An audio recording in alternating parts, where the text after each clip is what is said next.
Hello everyone. कैसे हो आप सब? आई होप आप लोग बहुत अच्छे होंगे और आप लोग की पढ़ाई भी बहुत अच्छे तरीके से चल रही होगी।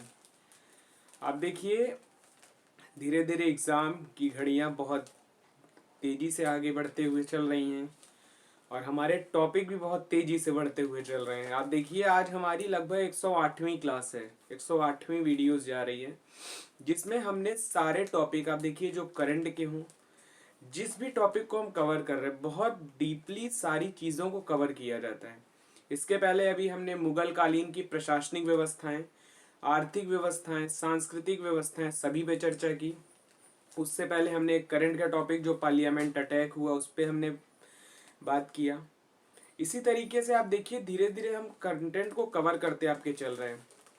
और आप देखिए जिस तरीके से जो हमारा पैटर्न है पढ़ाने का, वो सारी चीज जैसे आप कोई भी टॉपिक को उठाइए तो वो पूरा कंप्लीट। जैसे आप अभी आपका हमने दिल्ली सल्तनत को कवर किया, तो दिल्ली सल्तनत में जैसे अभी शासक बचे हुए हैं आपके, वो हम नेक्स्ट कराएंगे जब शासकों पे हम आएंगे। अभी हम प्रशासन और जो वहाँ की व्यवस्था है उस पर बात कर रहे हैं। ये मोस्ट इम्पॉर्टेंट है और हर एग्जाम में पूछता है। जैसे जब हम दिल्ली सल्तनत बता रहे थे उसमें हमने तुर्क चहलगानी में भी डिस्कस किया क्या होती है, इक्ता व्यवस्था क्या होती है। दिल्ली सल्तनत जब हमने बताया तो उसमें हमने पूरा उस सारी चीज़ों पे बात की। साथ ही जब मुगल काल पे हमने चर्चा की तो मुगल काल में हमने मनसबदारी व्यवस्था, दहशाला व्यवस्था, केंद्रीय प्रशासन, भू राजस्व, टकसाल विभाग, सारी चीज़ों पे हमने डिस्कशन किया। उसी के दृष्टिगत जो आज का हमारा टॉपिक है, विजयनगर साम्राज्य। विजयनगर साम्राज्य अपने आप में सांस्कृतिक तौर पे बहुत ही दृष्टिकोण तौर पे, सांस्कृतिक तौर पे बहुत ही रिच वहाँ की कला संस्कृति रही।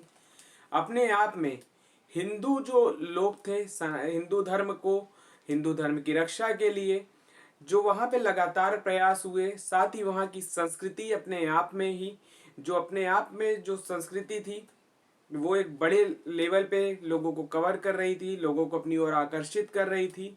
आप देखिए आज भी दक्षिण भारत के जो मंदिर हैं वहां पे देखिए कि इतनी कलाकृतियां, इतनी शानदार शानदार कलाकृतियां उकेरी गई हैं।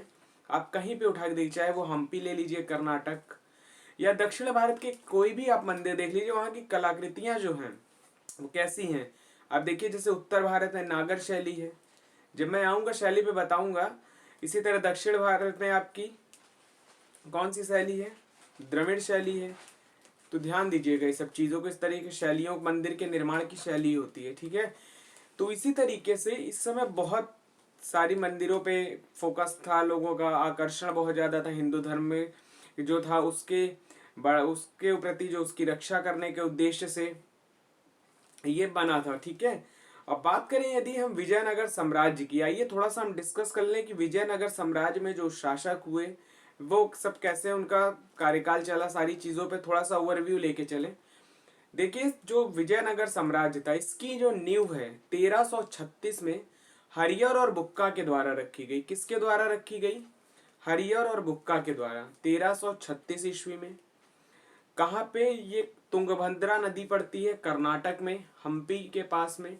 तो इसकी राजधानी क्या थी? यदि इसकी राजधानी बोल ले तो आप ध्यान दीजिएगा, राजधानी इसकी हम्पी थी। 1336 में स्थापना हुई थी। स्थापना किसने किया था? किसने किया था?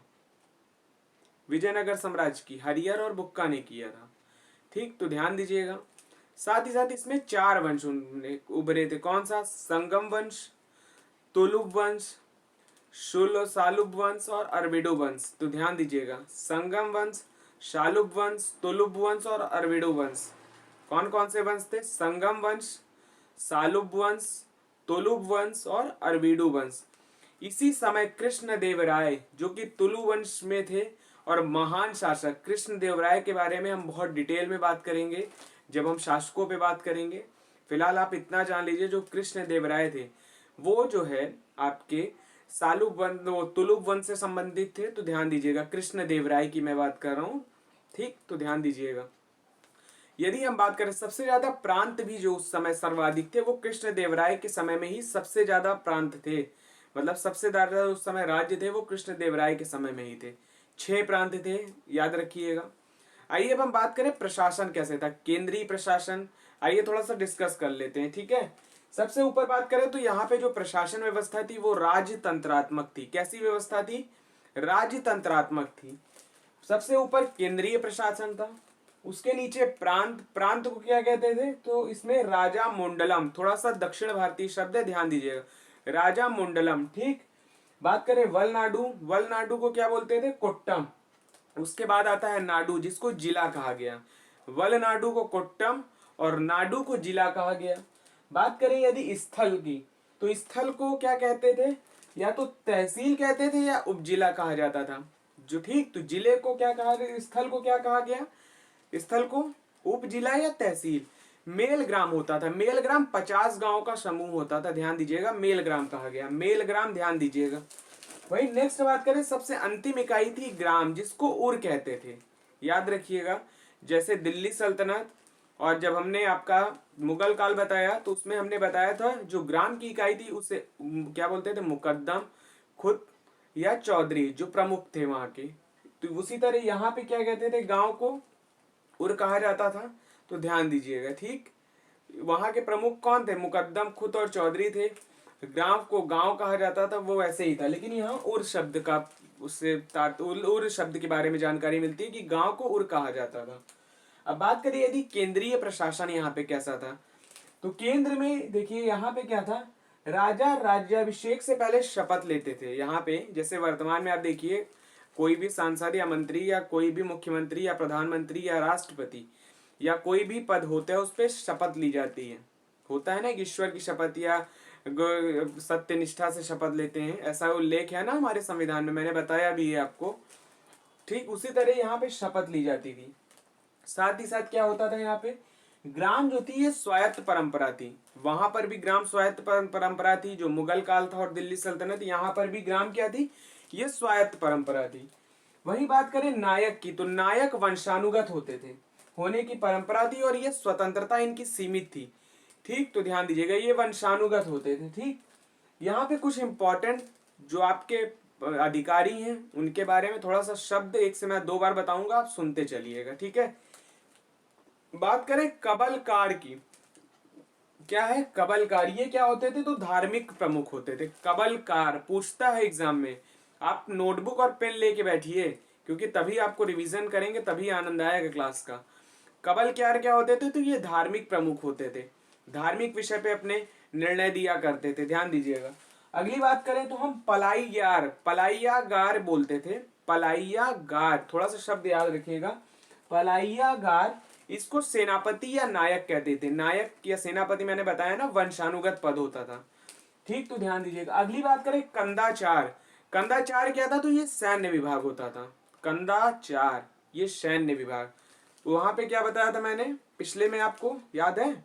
मुगल काल में मीर बख्शी, याद रखिएगा यदि नहीं याद हो, वो सैन्य काल, मीर बख्शी को क्या कहा जाता था? सैन्य विभाग का प्रमुख। तो ध्यान दीजिएगा। काजी उल कुजात को मैंने बताया था पिछले बार, थोड़ा सा रिवीजन कर लीजिए, आपको याद नहीं हो तो याद हो जाएगा। काजी उल कुजात मैंने मुगल काल में क्या बताया था? न्याय विभाग, सद्र सुधर धार्मिक विभाग, याद है ना? नहीं याद होगा तो एक बार आप प्रीवियस ईयर वीडियो देखिएगा तो आपको समझ में आएगा, ठीक है। दीवान, शाही दीवान क्या होता था? वित्त मंत्री, वजीर, प्रधानमंत्री, मुगल काल की मैं बात कर रहा हूँ, याद कर लीजिएगा एक बार, रिवीजन इसीलिए आपको कराते चल रहे हैं। तो चलिए फिलहाल केंद्र, हम इस अपने टॉप विषय पे बात कर रहे हैं। पलाईगार क्या होता है? तो ये सेनापति होते थे या नायक कह लीजिए आप। उसी तरह कंदाचार क्या होते हैं? तो कंदाचार आपके सैन्य विभाग के प्रमुख होते थे। पट्टाभिषेक क्या होता था? तो ये राज्याभिषेक होता था। पट्टाभिषेक क्या, कौन क्या होते थे? होता था, तो राज्याभिषेक को ही पट्टाभिषेक कहा गया था, ध्यान दीजिएगा। इसमें क्या है? कर्णिकम, कर्णिकम क्या था? तो ये एक लेखा अधिकारी था। कर्णिकम एग्जाम में पूछता है, मोस्ट इंपॉर्टेंट है, याद लगा लीजिए आप, लेखा अधिकारी। उसी तरह हम बात करें रायसम, ये क्या होते थे? तो ये सचिव हुआ करते थे, ठीक, रायसम।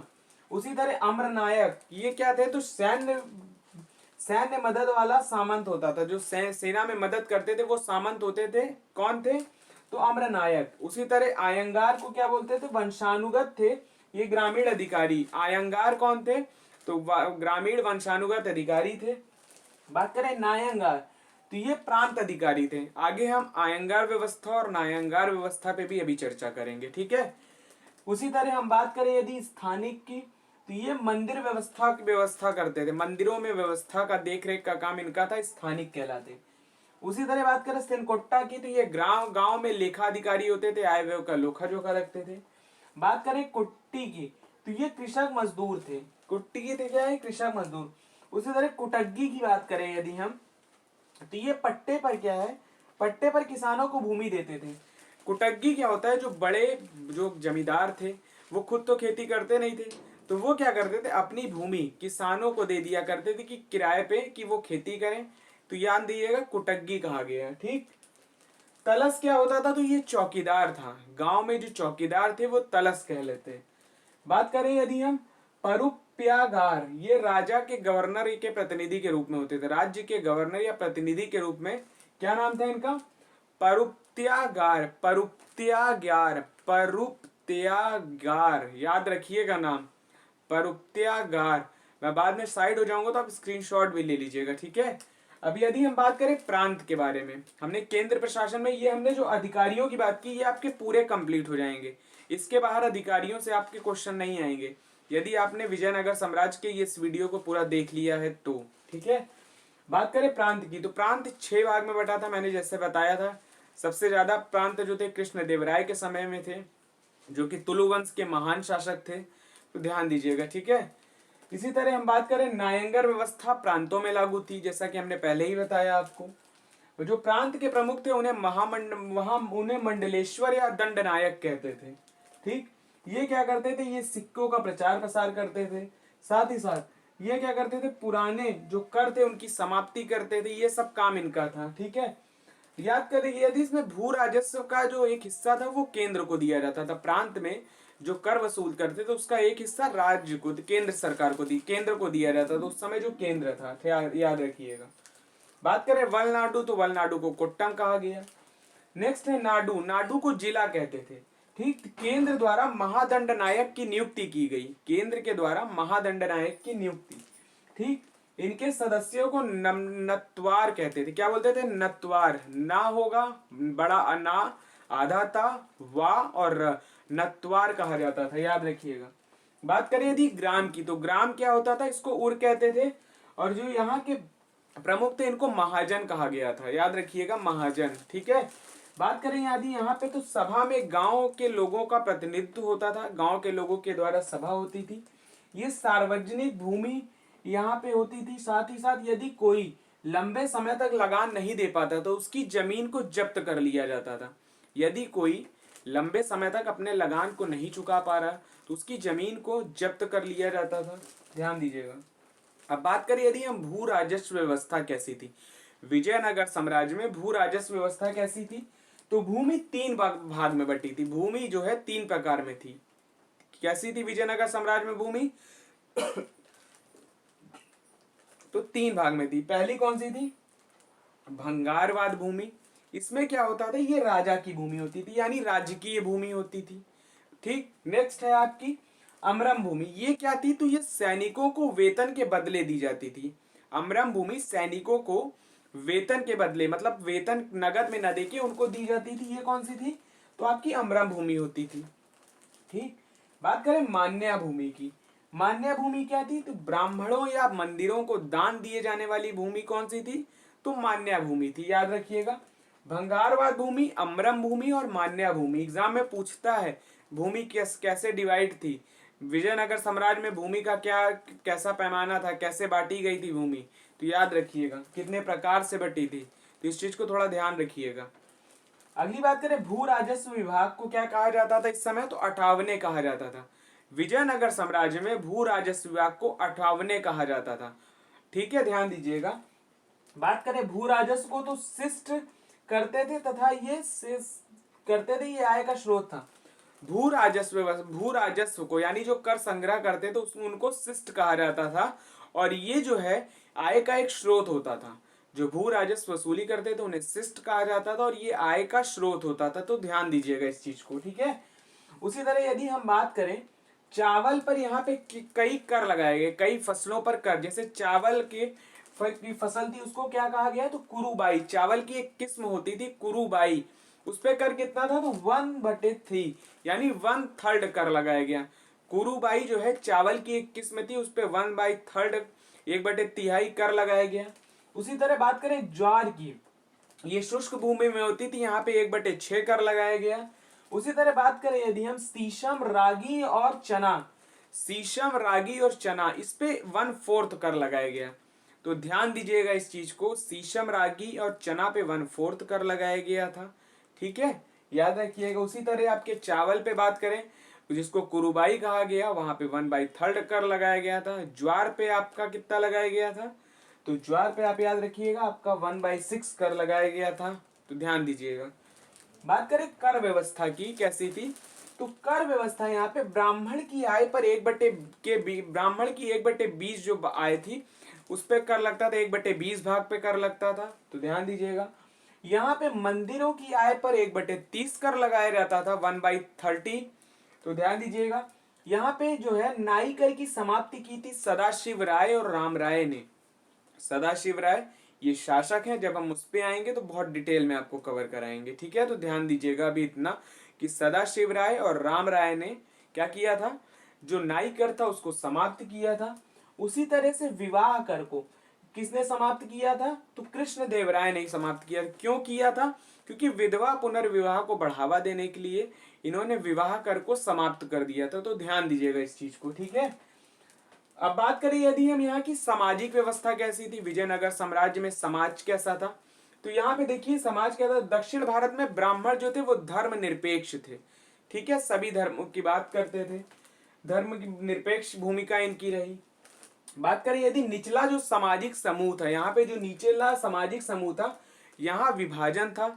और विभाजन कैसे था, जैसे ब्राह्मण, क्षत्रिय, वैश्य, शुद्ध हैं, उसी तरह दक्षिण भारत में कैसे थे, तो इनका क्या नाम था, विपुल। सबसे पहले जो ब्राह्मण थे वो विपुल, दूसरे हैं क्षत्रिय, विपुल, दूसरे हैं क्षत्रिय।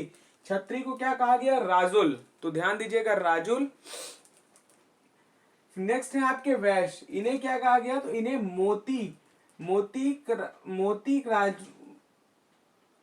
इन्हें मोती प्राजुल कहा गया। ठीक है, मोती क्राजुल कहा गया। नेक्स्ट है आपके लास्ट आपके पढ़ते हैं जो नलव जटिव, इन्हें क्या कहा गया, नलव जटिव। ये क्या है, शूद्र थे, नलव जटिव। तो ध्यान दीजिएगा ये 4 भाग में थे। थोड़ा सा नाम आपको कंफ्यूज 1 से 2 बार देखिएगा तो समझ में आएगा। ठीक है, बात करें यदि यहाँ पे, तो ब्राह्मण जो जाति थी वो शीर्ष पे थी, इनको एक तरह से सरप्रमुख माना जाता था। चेट्टी वर्ग जो था वो मध्यम वर्ग में आता था।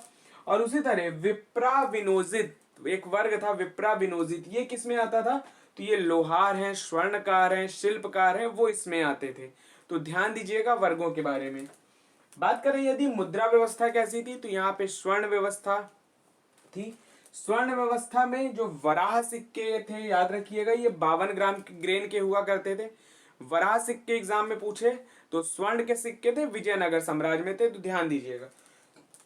बात करें यदि चांदी के, तो इनको तार कहा जाता था। स्वर्ण के सिक्के को क्या कहा, वराह कहा जाता था। चांदी के सिक्के को तार कहा जाता था। तो ध्यान दीजिएगा इस चीज को। बात करें यदि सोने के छोटे सिक्के, इनको फड़म कहा जाता था और क्या, प्रताप कहा जाता था। फड़म और प्रताप कहा जाता था, ये सोने का छोटा सिक्का हुआ करता था। तो ध्यान दीजिएगा, फड़म और प्रताप एग्जाम में पूछ ले तो आप कंफ्यूज होंगे यदि आपने नहीं पढ़ा है। तो ध्यान दीजिएगा ये सिक्का था, सोने का ही छोटा सिक्का हुआ करता था। उसी तरह से जैसे चांदी में तार हुआ करता था और स्वर्ण में वराह सिक्का हुआ करता था जो 52 ग्रेन का था। तो ध्यान दीजिएगा। बात करें यदि हम न्याय व्यवस्था, विजयनगर साम्राज्य में न्याय व्यवस्था वह पद सोपानिक क्रम में थी। न्याय व्यवस्था 4 भाग में पद सोपानिक क्रम में थी। जैसे आप देखिए, सबसे बड़ी बात करें शासिस्तता, ये राजा की न्यायालय हुआ करती थी। शासिस्तता, शासिस्तता राजा की न्यायालय होती थी। नेक्स्ट बात करें तो मुद्रिका, ये केंद्र की न्यायालय होती थी। मुद्रिका केंद्र की न्यायालय, शासिस्तता राज्य की, राजा की न्यायालय। उसी तरीके से आपकी होती थी चल, ये जिला न्यायालय। चल माने चल होती थी, ये क्या थी, तो जिला न्यायालय। उसी तरह हम बात करें प्रतिष्ठा, प्रतिष्ठा क्या थी, तो गांव की न्यायालय। शास्त्रता क्या थी? राजा की न्यायालय। शास्त्रता क्या थी? राजा की न्यायालय। मुद्रिका क्या थी? केंद्र की न्यायालय। मुद्रिका क्या थी? केंद्र की न्यायालय। चल क्या थी? तो चल थी आपकी जिले की न्यायालय। प्रतिष्ठा क्या थी? तो गांव की न्यायालय। प्रतिष्ठा क्या थी? तो गांव की न्यायालय। तो याद रखिएगा ऐसे न्यायालय बटे हुए थे। ठीक। बात करें यदि हम आयंगर और नायंगार व्यवस्था की।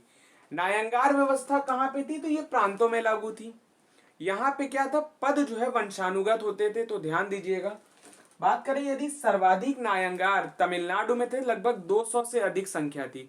तमिलनाडु में नायंगारों की संख्या जो थी उनकी लगभग 200 से ऊपर थी। बात करें यहाँ पे तो ये जो थे यहाँ पे क्या होता था, जो खंड भूमि थी और यहाँ पे अमरम भूमि, जैसे मैंने पहले ही बताया था ना, भूमि के एक बड़े भूमि के खंड को छोटे छोटे खंड में करके जो सैनिक थे उन्हें वेतन के बदले भूमि दे दी जाती थी। ठीक। तो वो अमरम भूमि, जब उनको भूमि दे दी जाती तो अमरम भूमि, और जिसको वो भूमि दी जाती थी वो उसके स्वामी को अम्र नायक कहते थे। तो ध्यान दीजिएगा, अमरम कहते थे भूमि के टुकड़े को अमरम, और जिसको भूमि दी जाती थी वो अम्र नायक होता था।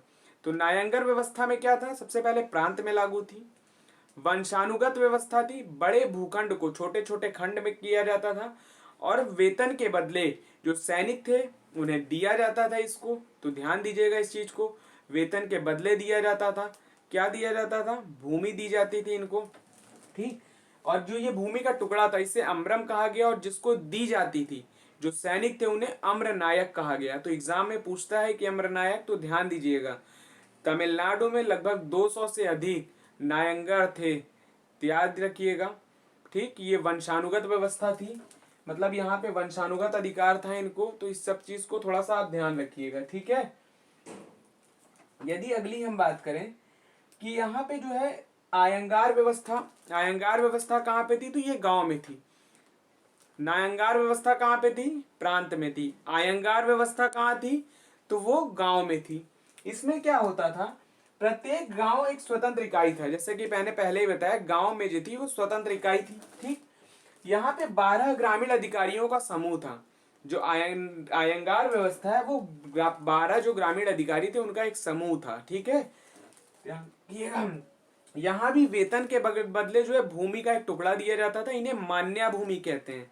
ध्यान रखिएगा, वेतन का टुकड़ा दिया जाता था उसे मान्या भूमि। और मैंने पहले ही बताया था आपको, एक मान्या भूमि भू राजस्व व्यवस्था में अभी मैंने बताया था ना, जो मंदिरों को दान दी जाती थी भूमि, ब्राह्मणों को दान दी जाती थी, वो भी मान्या भूमि होती थी। तो ध्यान दीजिएगा। ठीक है। यहाँ पे क्या था? वेतन के बदले भूमि का एक टुकड़ा किसको दिया जाता था? किसको दिया जाता था? यहाँ पे जो वेतन का एक टुकड़ा था जो भूमि सैनिक थे उनको दिया जाता था गांव में। जो प्रांत में दिया जाता था वो आयंगार व्यवस्था के तहत दिया जाता है। यहाँ पे नायंगार व्यवस्था में इन्हें मान्या भूमि कहा गया। तो याद रखिएगा। ठीक है। ध्यान दीजिएगा, यहाँ पद वंशानुगत था, और नियुक्ति किसके द्वारा होती थी? तो नियुक्ति इसमें जो है केंद्र के द्वारा होती थी। तो ये सारी इसको आप देखिए केंद्र के द्वारा की जाती थी। ठीक है। अब इसी तरह यदि हम बात करें इसमें, आपको मैंने देखिए सारी चीज बताई, विजयनगर साम्राज्य के बारे में पूरा हमने डिस्कस किया इसमें। ठीक। प्रशासनों के बारे में हमने बताया, प्रांत की व्यवस्था कैसी थी, वलनाडु क्या चीज था, और सबसे बड़ी यदि हम बात करें यहाँ की सांस्कृतिक व्यवस्था, यदि हम सांस्कृतिक पे चर्चा करें तो विजयनगर साम्राज्य अपने आप में सांस्कृतिक दृष्टि से बहुत ही शीर्ष स्वर्ण काल था।